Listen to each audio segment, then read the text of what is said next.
Price the Lord. ദൈവനാമത്തിന് മഹത്വം ഉണ്ടാകട്ടെ.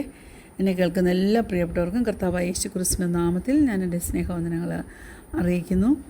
ഇന്ന് അല്പം നേരത്തെ ചിന്തയ്ക്കായിട്ട് സങ്കീർത്തനം 20:5, Psalm 20:5, ഞങ്ങൾ നിൻ്റെ ജയത്തിൽ ഘോഷിച്ചുല്ലസിക്കും, ഞങ്ങളുടെ ദൈവത്തിൻ്റെ നാമത്തിൽ കൊടി ഉയർത്തും, യഹോവ നിൻ്റെ അപേക്ഷകളൊക്കെയും നിവർത്തിക്കുമാറാകട്ടെ. കുഞ്ഞെ, നീ നിൻ്റെ ജീവിതത്തിലെ ഏതെങ്കിലും ഒരു സമയം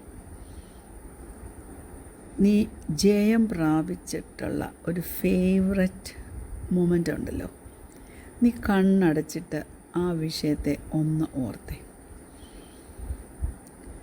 ഒരു ദീർഘശ്വാസമെടുത്ത് ടേക്ക് എ ഡീപ് ബ്രെത്ത്, എന്നിട്ട് നീ ഒന്ന് റിലാക്സ് ചെയ്തേ. അതിനുശേഷം ആ സമയത്തെക്കുറിച്ച് ഓർത്തപ്പോൾ കുഞ്ഞെ, നിനക്ക് എന്താ തോന്നിയത്?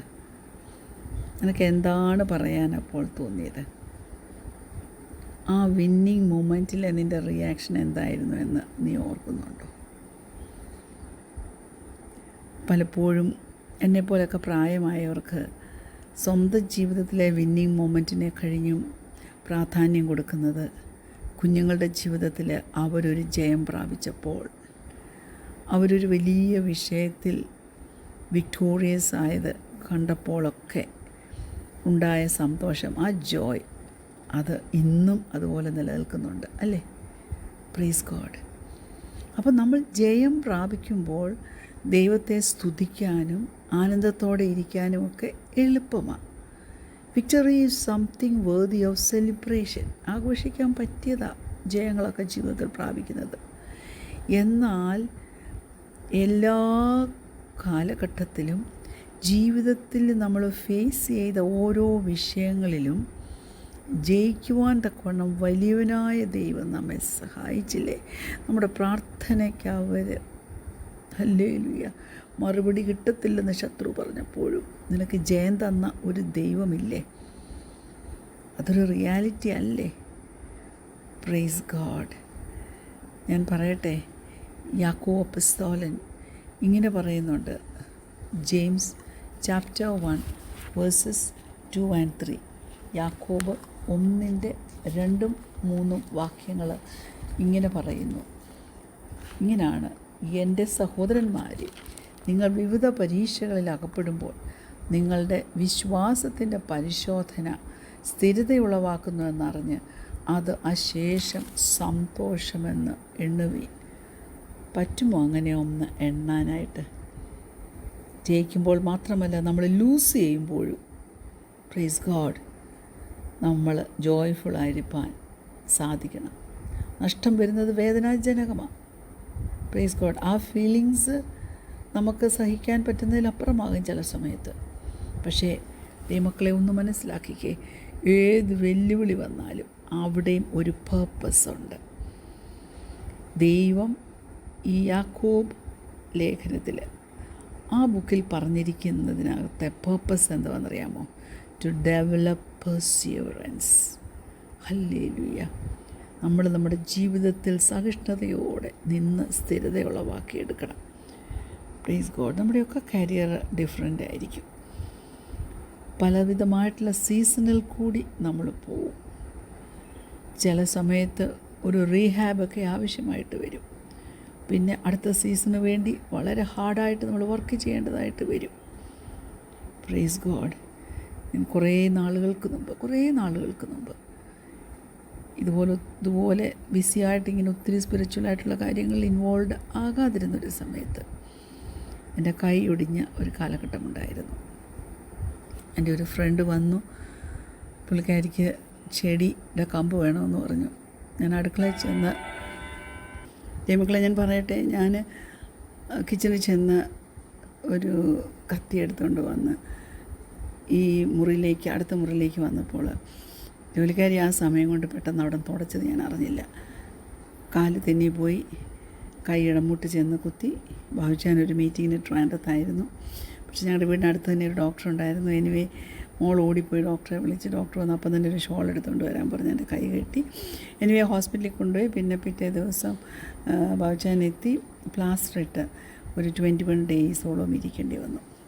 ആ ഒരു സമയത്തിൽ ഞാൻ 2 ദിവസം ഇവിടെ നിന്നുള്ളൂ. പിന്നെ ഞാൻ എൻ്റെ വീട്ടിൽ, എൻ്റെ അമ്മ, എൻ്റെ സിസ്റ്ററിലോ ബ്രദറൊക്കെ ഉള്ള എൻ്റെ വീട്ടിലേക്ക് അങ്ങ് പോയി. ഒത്തിരി കാര്യങ്ങൾ ദൈവസന്നിധിയിലിരുന്ന് ചിന്തിപ്പാനും, ശരിക്കും പറഞ്ഞാൽ ദൈവം എനിക്ക് തന്ന, ഞാൻ പറയും, ഒരു പ്രീ സീസണായിരുന്നു. ആ സമയത്ത് ഞാൻ ദൈവത്തോട് ഒട്ടും ഞാൻ അപ്സെറ്റായില്ല. എൻ്റെ സാഹചര്യത്തെ ഓർത്ത് ഞാൻ ദുഃഖിച്ചില്ല. എൻ്റെ പ്രത്യാശ ഒട്ടും നഷ്ടപ്പെട്ടില്ല. അന്ന് ഞാൻ ദൈവത്തെ ട്രസ്റ്റ് ചെയ്തത്. ദൈവം എന്നെ സംതിങ് ബെറ്ററായിട്ട് ആക്കാൻ വേണ്ടിയാണ് ഇതെൻ്റെ ജീവിതത്തിൽ ഇങ്ങനെ കർത്താവ് അറിയാതെ അല്ല സംഭവിച്ചത്, കർത്താവ് അറിഞ്ഞ് തന്നെയാണ് സംഭവിച്ചതെന്നൊക്കെ വിശ്വസിപ്പാൻ എൻ്റെ കൊണ്ടിടയായി. അന്ന് ഞാൻ പ്രിപ്പയർ ചെയ്ത ചില വേദഭാഗങ്ങൾ അമ്മ എനിക്ക് എഴുതി തരുന്നത്, എൻ്റെ സിസ്റ്ററിലോ എഴുതി തന്നു. ചില പുതിയ പാട്ടുകൾ അവിടെ ഇരുന്ന് പഠിച്ചു. ഇന്നും അനേക നോട്ട്ബുക്സിൻ്റെ കൂട്ടത്തിൽ ആ കാലഘട്ടത്തിൽ ഞാൻ പഠിച്ച കാര്യങ്ങളൊക്കെ എഴുതിയ ഒരു നോട്ട്ബുക്ക്, ഒരു ട്രഷർ പോലെ ഞാൻ സൂക്ഷിക്കുന്നുണ്ട്. അപ്പം ദൈവവുമായിട്ട് അപ്സെറ്റ് ആകേണ്ട ഒരു കാര്യവുമില്ല.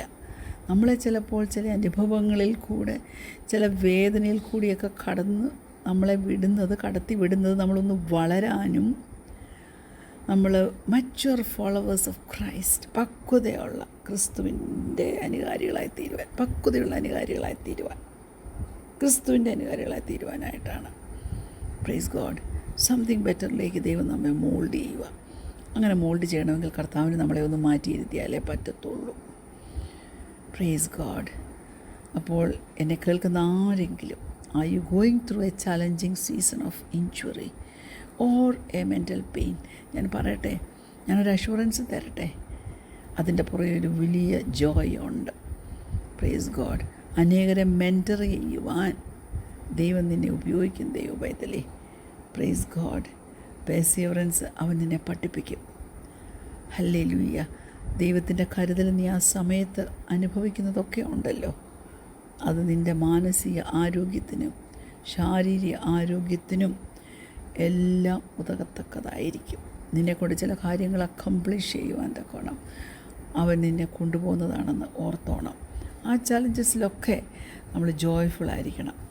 എന്നിട്ട് നമുക്കറിയാമല്ലോ, റോമാലേഖനം 8:28 പറയുന്നത് എന്തുവാ? ദൈവത്തെ സ്നേഹിക്കുന്നവർക്ക്, അല്ലേ? ആ വാക്യം ഇങ്ങനെ പറയുന്നത്, എന്നാൽ ദൈവത്തെ സ്നേഹിക്കുന്നവർക്ക് നിർണയപ്രകാരം വിളിക്കപ്പെട്ടവർക്ക് തന്നെ സുഖയിലും നന്മയ്ക്കായി കൂടി വ്യാപരിക്കുന്നു എന്ന് നാം അറിയുന്നു. നിൻ്റെ ജീവിതത്തിൽ സംഭവിച്ചത് നന്മയ്ക്കാണെന്ന് നിനക്ക് മനസ്സിലാക്കാൻ പറ്റും. സംഗീതക്കാരൻ പറയുന്നത് പോലെ, ഞാൻ കഷ്ടതയിൽ ഞാൻ കഷ്ടതയിലായത് ഗുണമായി. ആ ഗുണങ്ങൾ ദൈവം നിനക്ക് മനസ്സിലാക്കി തരുമ്പോൾ ഹല്ലേലൂയ, ആനന്ദത്തോടെ സന്തോഷത്തോടെ ദൈവം നിൻ്റെ ഹൃദയത്തിൽ പ്രവർത്തിക്കുന്നതും നിനക്ക് തരുന്ന രൂപാന്തരങ്ങളും കണ്ട് സന്തോഷിപ്പാൻ തക്കവണ്ണം ഇടയായിത്തീരും. അതിനുവേണ്ടി ഒന്ന് ഏൽപ്പിച്ചു കൊടുക്കുവാൻ ദൈവവൈതലേ നിനക്ക് മനസ്സുണ്ടോ? സ്തോത്രം. ഹല്ലേലൂയ. അനേക ഗുണങ്ങൾ നമ്മൾ ഡെവലപ്പ് ചെയ്ത് വരുവാൻ തക്കവണ്ണം ദൈവം നമ്മെ സഹായിക്കും. നമുക്കറിയാം, ഗലാത്യ ലേഖനം 5:22 വാക്യത്തിൽ നമ്മൾ ആത്മാവിൻ്റെ ഫലങ്ങളെക്കുറിച്ച് കാണുന്നുണ്ട്. Praise God. ഒരു ഫലം ഒരു മരത്തിൽ ഉരുവായാൽ അത് നമുക്ക് എഡിബിളായിട്ട് തീരുന്നത്, അതായത് മച്ചുവറായി മൂത്ത് നമുക്ക് ഉപയോഗപ്രദമായി തീരുന്ന ഉടനെയല്ല, സമയമെടുക്കും. ഗലാത്യർ 5:22 വാക്യത്തിൽ പറയുന്നില്ലേ, ആത്മാവിൻ്റെ ഫലമോ സ്നേഹം, സന്തോഷം, സമാധാനം, ദീർഘക്ഷമ, ദയ, പരോപകാരം, വിശ്വസ്തത, സൗമ്യത, ഇന്ദ്രിയ ജയം. ഹല്ലേലൂയ. ഇതൊക്കെ കുഞ്ഞ് നിൻ്റെ ജീവിതത്തിൽ ഉരുവായി വരുവാൻ, ഈ ക്വാളിറ്റീസൊക്കെ വരുവാൻ തക്കവണ്ണം നമ്മൾക്കൊരു ജീവിതം നമുക്ക് ആവശ്യമാണ്, ഒരുക്കം നമുക്ക് ആവശ്യമാണ്. We are living our lives connected to a relationship with Jesus. അപ്പോഴാണ് ഈ ഫ്രൂട്ട്സ് ഓഫ് ദ സ്പിരിറ്റ് നമ്മുടെ ജീവിതത്തിൽ കടന്നു വരുന്നതെല്ലാം വളരെ പവർഫുള്ളായിട്ട് തീരും. നമ്മുടെ ജീവിതത്തിൽ അതൊരു പോസിറ്റീവായിട്ടുള്ള നടത്തിപ്പിലേക്ക് നമ്മെ നടത്തും. ഗ്രംഭിയായി പോകരുതേ, മൂടിയായി പോകരുതേ. സന്തോഷിക്കുവാനും ചിരിക്കുവാനും നീ ഏൽപ്പിച്ചു കൊടുക്കണമേ. നിൻ്റെ ഉള്ളിൽ വസിക്കുന്നത് ആരാ? പരിശുദ്ധാത്മാവ്, അല്ലേ? ആ പരിശുദ്ധാത്മാവിൻ്റെ വണ്ടർഫുൾ ഫ്രൂട്ട്സ് ഉണ്ടല്ലോ, അത് നമ്മുടെ ഹൃദയത്തിലില്ലേ? Praise God. അത് നാം നമുക്ക് വേണ്ടി തന്നെ കീപ്പ് ചെയ്യരുത് ആ ഫ്രൂട്ട്സ്, കേട്ടോ. God has called us to influence those around us and share those good fruits with them. മറ്റുള്ളവർക്ക് കൂടെ ആ ഫ്രൂട്ട്സൊക്കെ ഒന്ന് കൊടുക്കണ്ടേ. ഹല്ലേലൂയ. അതിനുവേണ്ടി ദൈവം ഓരോരുത്തരെയും സഹായിക്കേണ്ടതിനായിട്ട് നമുക്ക് ദൈവസന്നിധിയിൽ സമർപ്പിച്ചു കൊടുക്കാം, പ്രാർത്ഥിക്കാം. ഞങ്ങളെ സ്നേഹിക്കുന്ന ഞങ്ങളുടെ നല്ല ദൈവമേ, സ്വർഗ്ഗപിതാവേ, നീ ഞങ്ങളെ സ്നേഹിക്കുന്ന വിധങ്ങൾക്കായി സ്തോത്രം, നടത്തുന്ന വിധങ്ങൾക്കായി സ്തോത്രം, പഠിപ്പിക്കുന്ന വിധങ്ങൾക്കായി സ്തോത്രം. അഭ്യസനം തികഞ്ഞവരായി തീരുവാൻ തക്കവണ്ണം, ക്രിസ്തുവേശുവിൽ ഞങ്ങൾ തികഞ്ഞവരായി തീരുവാൻ തക്കവണ്ണം നീ ഞങ്ങളെ സഹായിക്കുമാറാകണമെന്ന് പ്രാർത്ഥിക്കുന്നു. പ്രാർത്ഥന കേട്ടതിനാൽ സ്തോത്രം, യേശുവിൻ്റെ നാമത്തിൽ തന്നെ amen. Praise the Lord. God bless U.